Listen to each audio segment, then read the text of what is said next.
Good morning, guys. Ano ngayon nasa atin?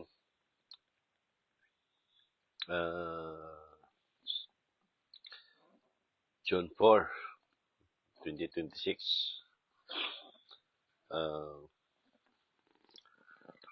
Kalungkot pa, guys, no? Ang nangyayari sa Pilipinas. Talagang lantaran na, guys, ang ginagawa ng mga minority ngayon na side nila Soto, nila Lacson at mga kasamahan nila. Ginawa nila ang mga Pilipino na tanga at bobo, lantaran na pangluloko sa ginawa nila. Hindi na sila nahiya sa sarili nila. Ang kakapal ng mga mukha ng mga politikong ito. O ano na lang pinapalabas nila.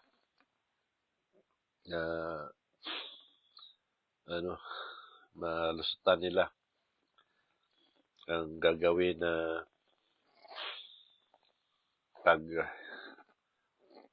usisa sa mga korupsyon na ginawa ng administrasyon ni Marcos. Napaganda na sana na si President Senator Cayetano ang namumuno sa Senado. Dahil talagang hindi siya pwedeng diktahan at makikita natin talaga. Ngayon, ginawa ng administrasyon, hindi niya masabi na hindi sila kasabwat sa Malacanang dahil yung isa pa lang doon sa una na tinuturo talaga sila mula sa pa lang sa DPWH na ituro na ng mga engineer, si Saldico, si Roaldez at si Marcos at mga congressman na nakatanggap ng balita. At na yun din ang nasa mensahe ng Diyos noon pa na ang nasa likod ay si Marcos. Ngayon, hindi na may pagkaila na si Marcos nga ang nasa likod. Siya nga ang nag-appoint kay Crispin Remulla sa DOJ at sa Ombudsman. Dahil yung pala ang sandata nila para sa pag-file ang kaso ng mga side ng nila ni Cayetano. Para kung dating sa punto na sila ang nasa Senado, kaya alam nila yung mangyayari. Yun ang gagawin nila na panghuhulihin nila, file ng kaso ang mga grupo nila Cayetano at nangyari talaga. Base din sa isiniwalat ni Amy noon pa, bago pa naitalaga si Crispin Remulla. Ngayon, lumalabas talaga na tama ang sinasabi ni Amy Marcos. Kasi lumilitaw talaga ang katotohanan. Ngayon guys,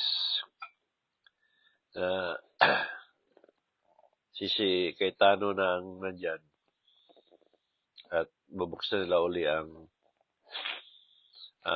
Blue Ribbon Committee. Nagkandara pa ang side nila ni Soto, Lacson at ibang kasama para linlangin uli ang mga tao at pagtakpan at hindi matuloy ang paglilitis sa flood control. Kaya nakikita natin na totoo din ang sinasabi nila na binabargin ang mga senador na may kaso na sa side nila ni Cayetano. Sinunod nila si Jingo Estrada. Hinuli para nga mabawasan ang nila, ang hanay nila. At noon pa man, nabanggit si Escudero na isa sa nakinabang sa budget insertion. Noon pa. Ngayon, nasa panig sila ni Cayetano.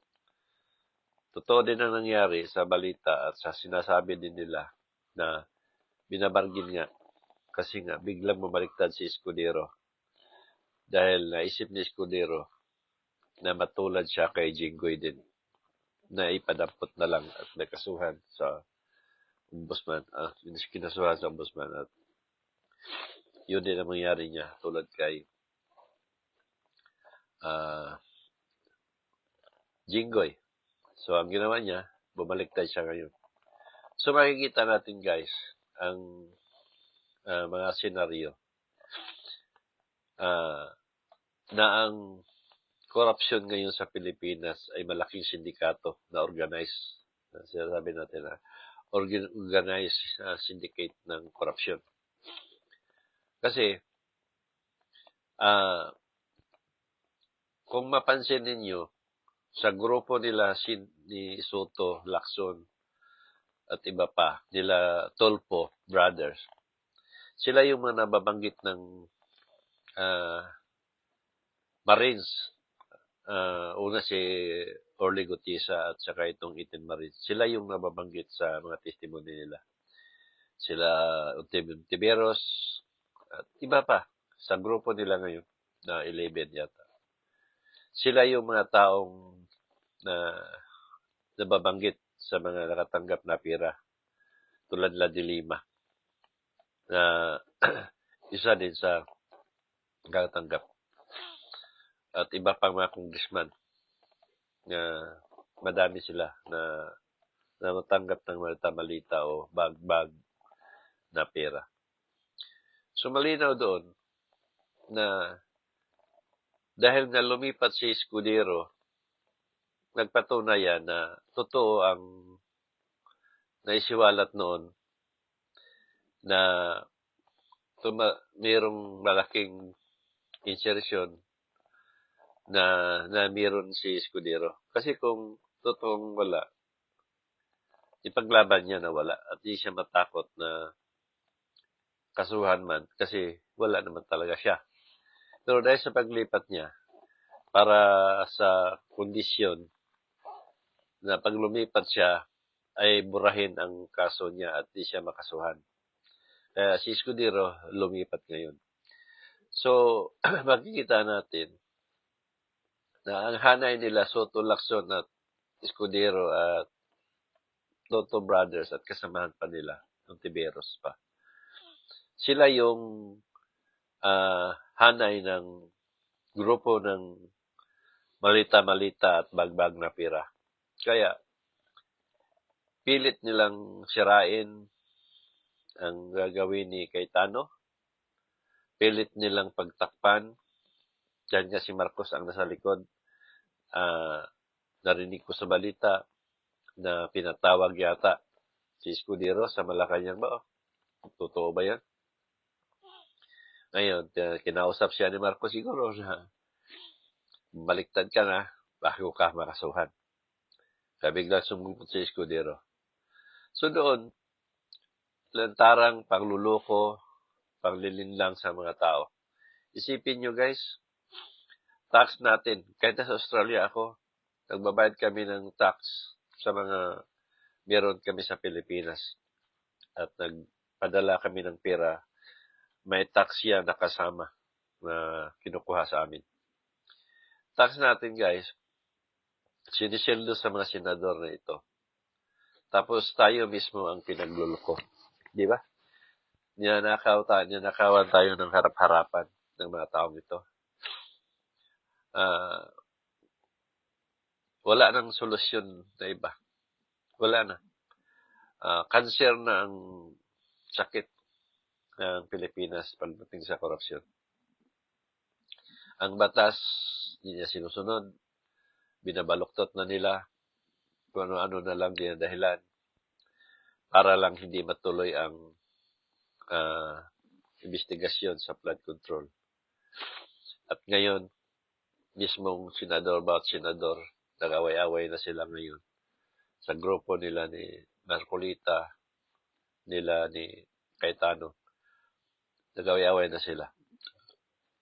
Makita ninyo, si Cayetano, magkapatid, wala tayong maririnig na isyu na pagnanakaw o ano man ang mga korupsyon. Si Marcolita, kinasuhan ng ombudsman na hindi naman yung korupsyon. Tungkol lang doon sa tumutulong sa campaign sa eleksyon. Ginawa nilang kaso. So, wala sila ibang masilip. Dahil si Marcolita nga isa sa nagsumikap na mapanagot ang mga taong nasa likod ng korupsyon na nangyayari ngayon sa Pilipinas. So, malinaw doon na itong si Remulla, isa sila sa nakinabang at totoong nabanggit yan sa mga malitang pera na binanggit ng mga Marines. At itong mga tagapatupad sa atin ng batas, walang ginawa. Makita naman natin na lantaran, may mga patunay, ang mga Marines na kumakanta o nagsasabing isa sila sa nangasiwa sa pag-deliver ng malita. Hindi imbestigahan, si Romualdez hindi imbestigahan, at iba pang pangalan na babanggit, hindi na imbestigahan. Doon pa lang, nakita natin na kasabwat na ang ombudsman, kasabwat na ang DOJ, at marami pa na kasabwat na side nila. Silang lahat nasa panig nila ni Soto at ni Lalason sa grupo nila. So, alam nyo guys, kung iwan ko, kahit siguro elementary na bata, maintindihan kung ano ang nangyayari sa Pilipinas. Pinagluloko talaga nila tayo ng harap-harapan. Yun yung sinasabi ko noon pa, na ang Pilipinas ay binansaga ng Diyos na makasawa ng bansa. Sinasabi ko rin na pag ganito ang mangyayari palagi, na wala silang ibang ginawa, gaya tupag kung di impeach kay Sara, pagsira sa side nila ni Marcolita at Cayetano para hindi matuloy ang mga investigasyon, sa halip na pagtugunan nila ng pansin yung mga problema ng mga taong bayan sa panahon ngayon na may krisis na inaharap, na sinatupag pa nila itong mga bagay ngayon na hindi naman importante. Natatapos na lang ang termino ni Marcos, wala talaga siyang nagawa na para makinabangan ng taong bayan. Puro salita na lang sinasabi nila. Meron daw na project na na-achieve ni Marcos, pero wala naman tayo nakikita. Walang nakikita, walang naramdaman ng tao. Dahil ang ginawa nila, puro lang pamulitika. Ito yung sinasabi ko guys sa inyo, na siguro panahon na para kumilos na kayo, taong bayan. Hindi na biro itong ginawa ng side nila Soto, Lacson at silang mga minority. Wala na. Papatayin na nila ang demokrasya sa Pilipinas. At wala nang maasahan ng taong bayan sa mga senador na yan. Dahil lantaran talaga ang pagtatakip nila. Lantaran na lahat kasi sila yung mga nababanggit na sa mga 18 Marines, sila yung nababanggit ng mga engineer ng DPWH, at iba pang mga involved na mga individual na nagtuturo na ang nasa likod ay itong nasa administrasyon na yun. Kaya masasabi natin na organisadong korupsyon talaga o sindikato ang meron ngayon sa Pilipinas. Kaya walang ibang solusyon kundi taong bayan na ang kumikilos. Huwag niyong hayaan na mamatay ang demokrasya. Huwag niyong hayaan na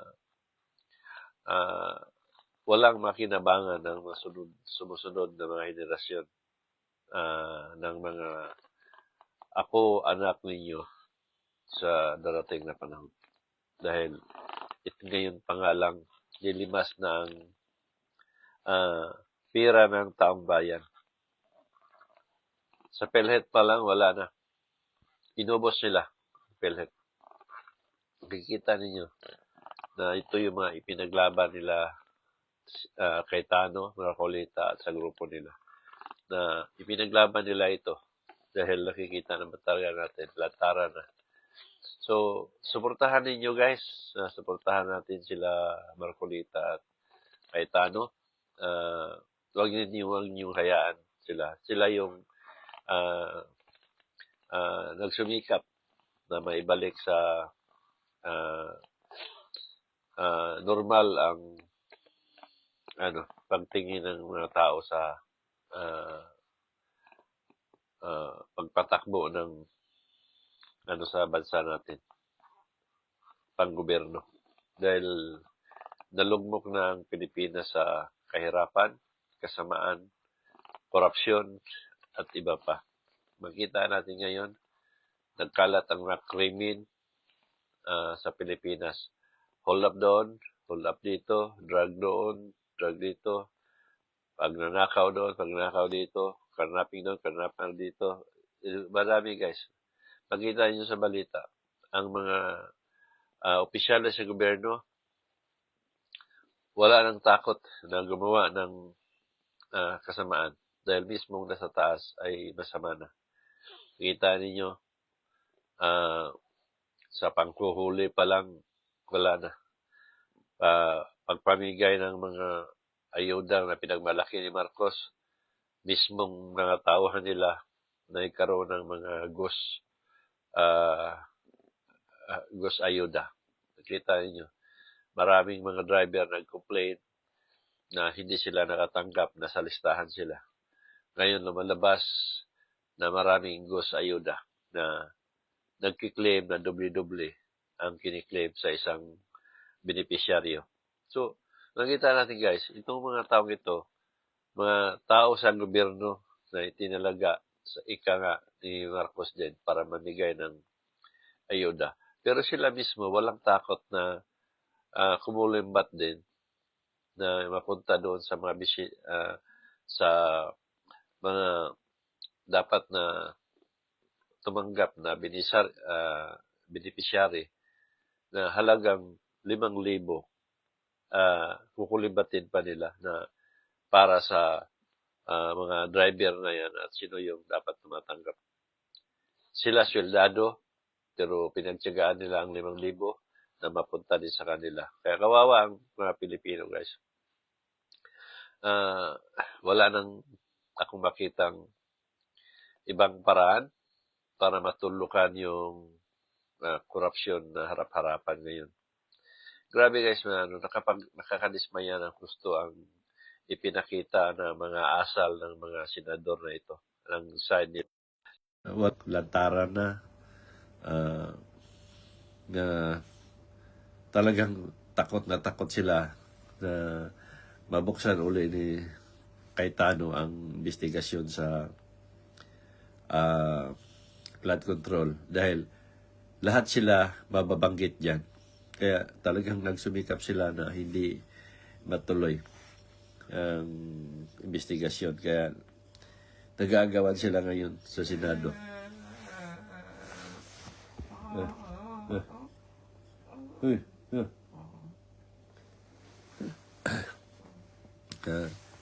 So, yun guys, hangan natin na Ah. Paano ko bukas yung pinto? Binabutsusan. So, yun guys, suportahan natin sila Rapolita, grupo nila, Cayetano. Yun nga guys, nakikita ko, ayon din sa mga mensahe ng Diyos na ang grupo ni Cayetano ay makita natin na nasa panig sila ng kabutihan. Doon pala sa mensahe din ni Amy. Maganda ang hangarin ni Amy. So si Amy din ang nagbibigay lakas sa grupo nila. Dahil si Amy din nagbibigay ng mga impormasyon kung ano man yung ginagawa ng side din sa administrasyon. Kaya wala akong duda na itong grupo nila ni Cayetano ay nasa panig ng kabutihan. Kung meron man na iba sa kanila na nasangkot sa ibang tulad ng mga insertion o na ibinigay sa mga senador, na-realize nila na gusto nila din mabago ang sistema sa Pilipinas.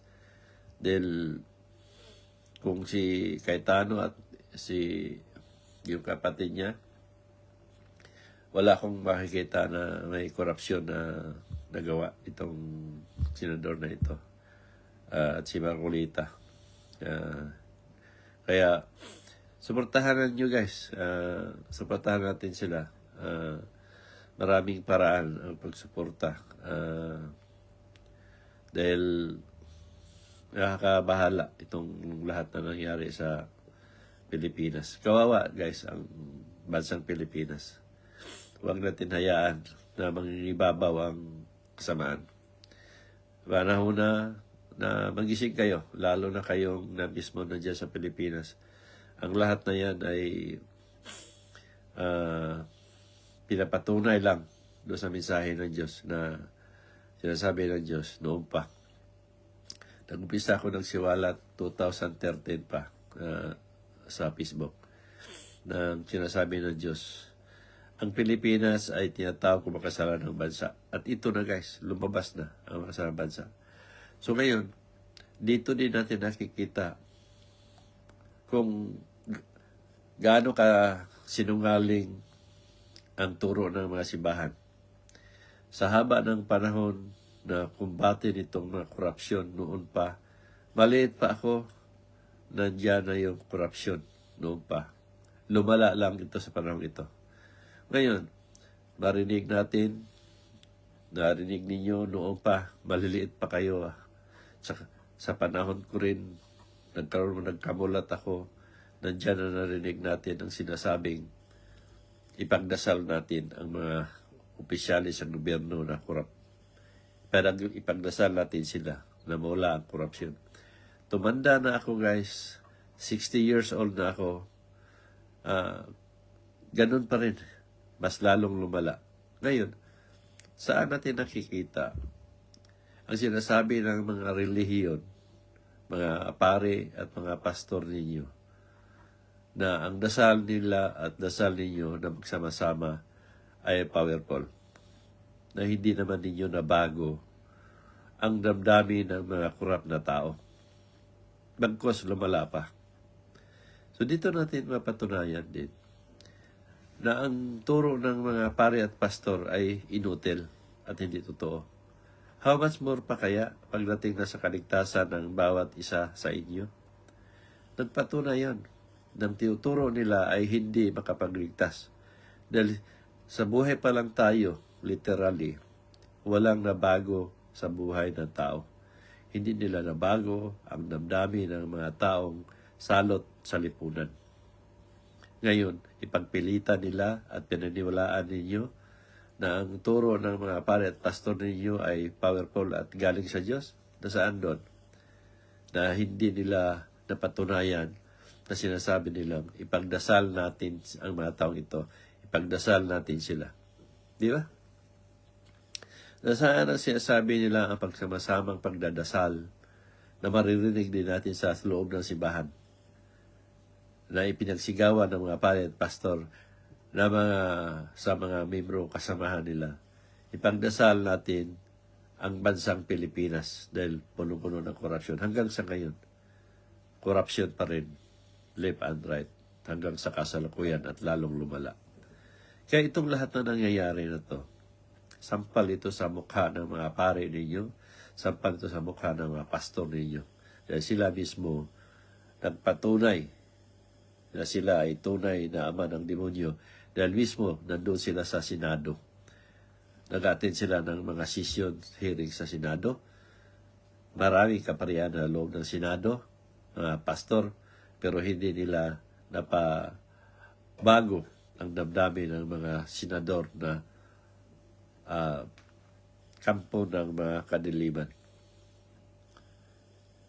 Nagsama-sama pa sila. Di ba? Yung mga pare ninyo, nasa panig pa nila ni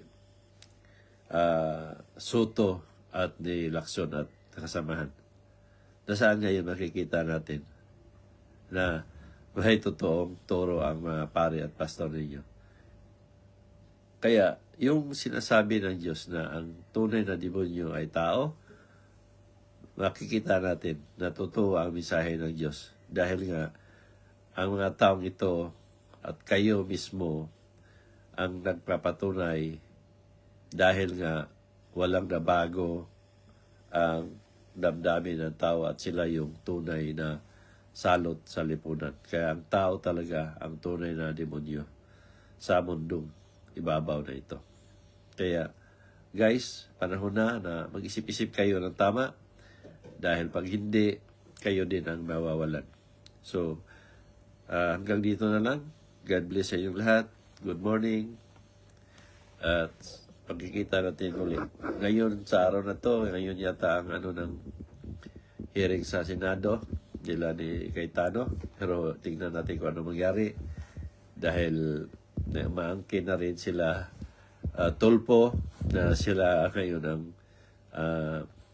mayorya at sila daw yata yung namumuno na rin sa ipatigil nila ang hearing sa Senado. Nakikita ko yung ni sinabi ni Erwin Tulpo na ang kapal ng mga mukhang ito, ng mga taong ito, nabubuhay pa sa mundong ito, na kidlantaran naman ang ginawa nila na kasamaan. Kaya nakakalungkot isipin. So, subaybayan natin kung ano ang mangyari dahil maaaring hindi nila pabuksan ang Senado. Yun ang sinasabi ko na mag-away-away na itong mga senador sa bawat senador. At hindi malayo yung sinabi ko sa unang mga live ko, sa mga post ko, na hindi malayo magkaroon tayo ng revolusyon. Pilipino sa Pilipino. Ang sinasabi ko. Nasa mensahe ng Diyos din yan. Kaya, pag nangyari yon, hindi malayong dadagsa ang milyon-milyong mga tao. Dahil wala na. Sobra na. Hindi na madala sa yan. Batas sa batas. Hindi na madala sa salitang salita na ipaglaban ang batas at batas. Wala na. Binabaloktot na nila lahat. So, yan guys. Dito na lang. God bless sa inyo lahat. And good morning. See you soon.